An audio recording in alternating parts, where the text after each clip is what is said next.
Khunsar's guests come from villages like this, Nong Or, 5,000 feet up in a typical opium-growing valley.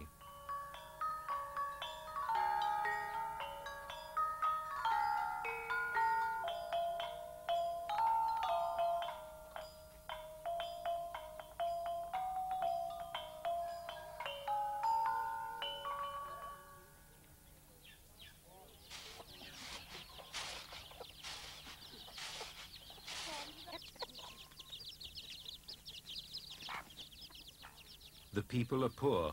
Their only cash crop is the poppy.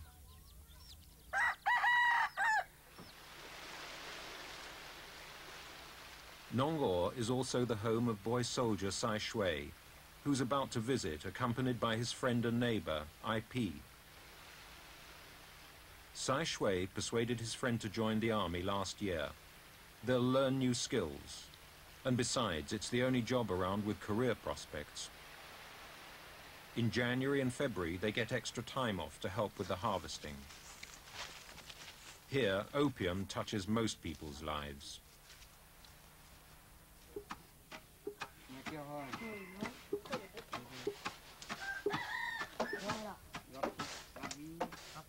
In the village, they don't care about the politics of Khunsar's army.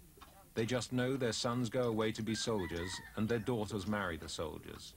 Then the soldiers come back to guard the crop that is their future.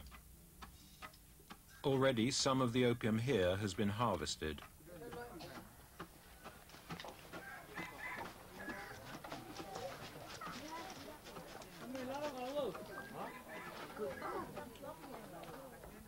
Sai Shui's father molds the opium resin and packs it together in weights of just over 1.5 kilograms.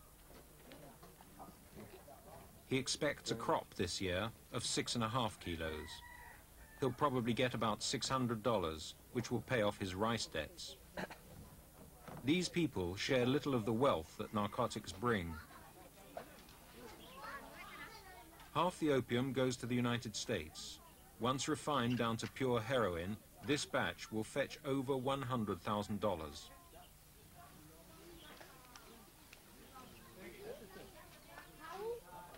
After a 2-day walk, the boys arrive home.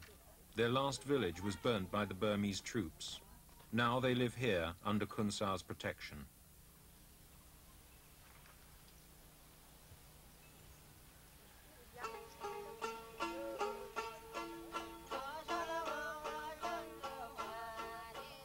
Once an opium poppy is cut, it will give up its juice for only 3 days.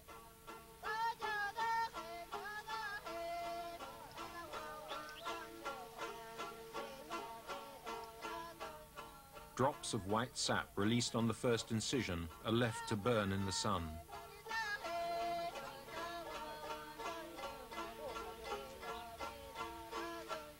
Few of these farmers have seen the poppy's lethal derivative, heroin. They know little of the rising crime rate and deaths attributed to it in the West. They just buy the seeds from Khunsar's traders.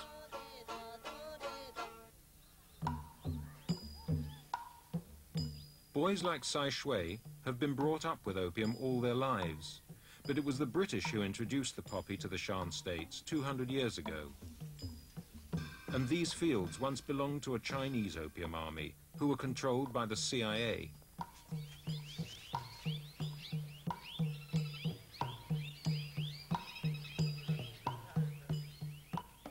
The seeds of the poppy are planted in the late summer and the flowers bloom from January to March. They're ready for harvesting once the petals fall, leaving only the green pod, now rich in opium sap.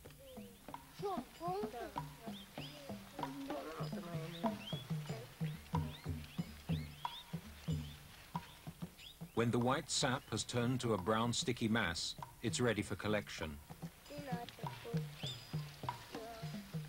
This year, it's a record crop, but in any farming community, there's usually a pessimist.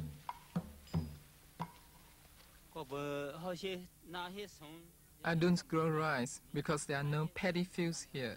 So I grow opium, but I never know how it will turn out. If it's a good year, I make a lot of money. If it's bad, then I lose. These small packages of opium, measured by the weight of torch batteries, will soon enter the world of organized crime in which Khun Sa says he plays no part. He claims he's merely a taxman, but it's somewhat difficult to see him as a civil servant. I do not collect taxes from the owners of opium gardens. I pity them because they earn their livelihood by physical effort and the sweat of their brow. I collect only from traders. Taxman or drug trafficker, most of the heroin money goes to his army to buy increasing quantities of guns and ammunition. The weapons come from many sources: German guns captured from the Burmese, American M16s, Kalashnikovs, even old weapons left behind by the British. Most are smuggled across the border from Thailand. And the general is very proud of his arsenal.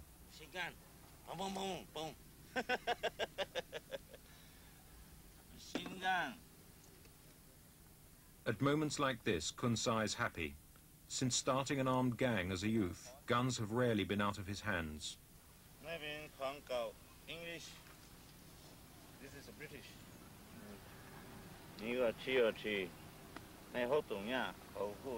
This is a 60mm mortar.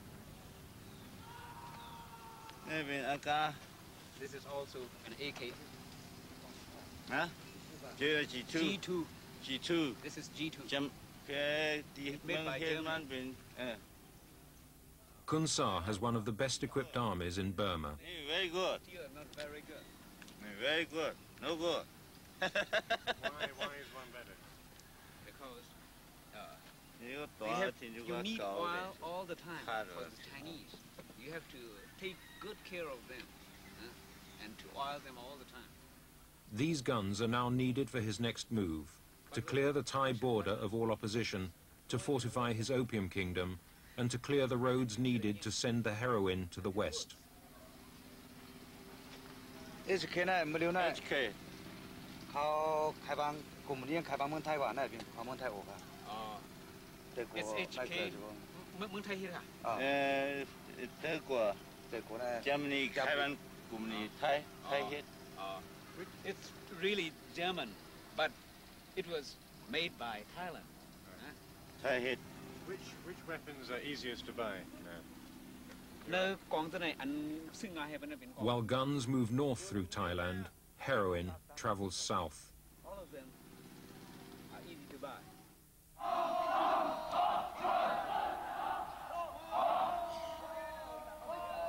Khun Sa recruits 200 men a month to reinforce Shan demands for recognition by the West.